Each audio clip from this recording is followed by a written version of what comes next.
سوال: اللہ تعالیٰ اور فرشتے آپ صلی اللہ علیہ وسلم پر درود بھیجتے ہیں۔ اب دیکھنا یہ ہے کہ اللہ تعالیٰ اور اس کے فرشتے کون سا درود بھیجتے ہیں۔ جواب: کیوں دیکھنا ہے؟ لوگ کیا کہہ رہے ہیں چھوڑ دو۔ ترجمہ کیا ہو رہا ہے قرآن پاک کا؟ چھوڑ دو۔ 9 ترجمے ہیں، اس کو چھوڑ دو۔ اب اپنی صحت کے لیے آپ یہ دیکھو کہ حکم یہ نہیں ہے کہ آپ یہ دیکھو کہ اللہ کیا درود بھیج رہا ہے، حکم یہ ہے کہ تم درود بھیجو۔ اب تم جس بھی فقہ کو فالو کرتے ہو اس کے مطابق درود بھیجتے جاؤ۔ فقہ یہ بزرگ، جس بزرگ کے نقش قدم پر چل رہے ہو، چپکے سے درود بھیجتے جاؤ۔ بس درود جو ہے عقیدت سے بھیجنا چاہیے، اس کی فارم کی بات نہیں ہے۔ میں نے پہلے بتایا توجہ سے بیٹھنا جو ہے درود، یاد کا نام درود۔ آپ یاد رکھو تو درود ہی درود ہے۔ درود فارمولے کا نام نہیں ہے، الفاظ کا نام بھی نہیں ہے۔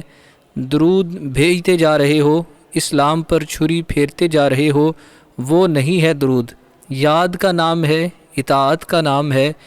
کوئی کام حضور پاک صلی اللہ علیہ وسلم کی محبت کے لیے شروع کر دو، یہ درود ہے۔ کوئی برائی ان کے نام پر چھوڑ دو، اپنے آپ سے نکال دو، یہ درود ہے۔ مسلمان کسی کے ساتھ رحم کر دو، یہ درود ہے۔ مسلمانان عالم کے لیے دعا کر دو، یہ درود ہے۔ زندگی میں کوئی کام ایسا اس حوالے سے کرو کہ یہ حضور پاک صلی اللہ علیہ وسلم کی وجہ سے میں کر رہا ہوں، یہ درود ہے۔ درود الفاظ کا نام نہیں ہے، سخت دلی کا نام نہیں ہے۔ درود بھیج رہے ہو اور دل سخت ہے، نرم دلی کی بات ہے۔ رحمت للعالمین کی طرف سے آپ میں جب رحمتیں پیدا ہو جائیں تو یہ درود ہے۔ کوئی کام ان کی نسبت سے کرو، درود یہ ہے۔ کوئی سفر کرو ان کے نام کا، یا ان کے چاہنے والوں سے جا کے ملو، یا ان کے ملنے والوں سے ملو، یا کوئی ایسا واقعہ جو ہے نا، جیسے فرمایا حضور پاک صلی اللہ علیہ وآلہ وسلم نے کہ جس نے مجھے دیکھا اس نے اللہ کو دیکھا، من رآنی فقد رأى الحق، اور جس نے میرے دیکھنے والوں کو دیکھا اس نے بھی مجھے دیکھا۔ گویا یہ دید بدید چشم دید واقعہ چلتا چلتا جا رہا ہے۔ یہ الفاظ کی بات نہیں ہے، الفاظ میں سمجھائی جاتی ہے اور کرنے کے لیے اور کام ہوتا ہے، کیونکہ سمجھانے کا کام الفاظ ہے۔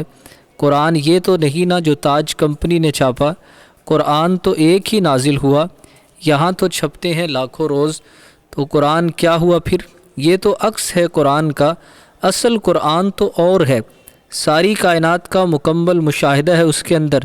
تو یہ جو کتاب کے طور پر ہے نا، یہ جو آپ نے لفظ اللہ لکھا، یہ تو اللہ نہیں ہے نا، یہ تو اس اللہ کے اس اسم کا یہ عکس ہے۔ اللہ کیا ہے؟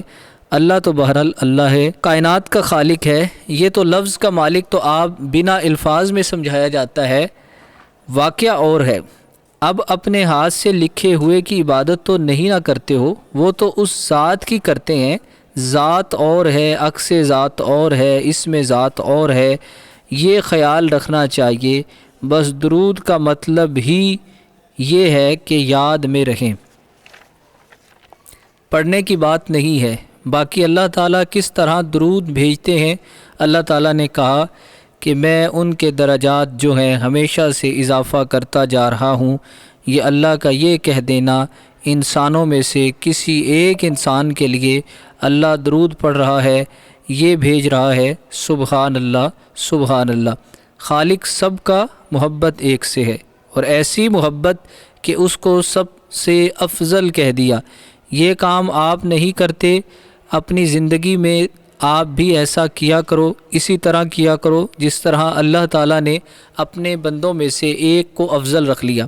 آپ اپنی زندگی میں اپنی واقفیت میں ایک کو نمایاں کر لو، درود یہ ہے۔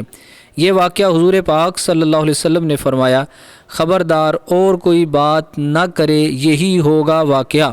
درود کا مطلب یہ ہے کہ اس اسم کو، اس ذات کو، ان کی فرمائی ہوئی ہدایات کو اتنا نمایاں کرو جیسے اللہ بن کے کرو۔ اللہ نہیں بن سکتے، اللہ بننے کا مطلب کیا پوری طاقت سے کرو؟ یہ حضور پاک صلی اللہ علیہ وسلم کا ارشاد ہے۔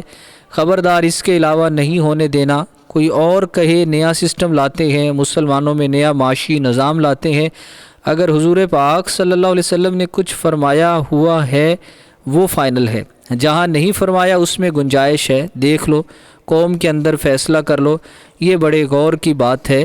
تو درود کیا ہوا؟ یاد۔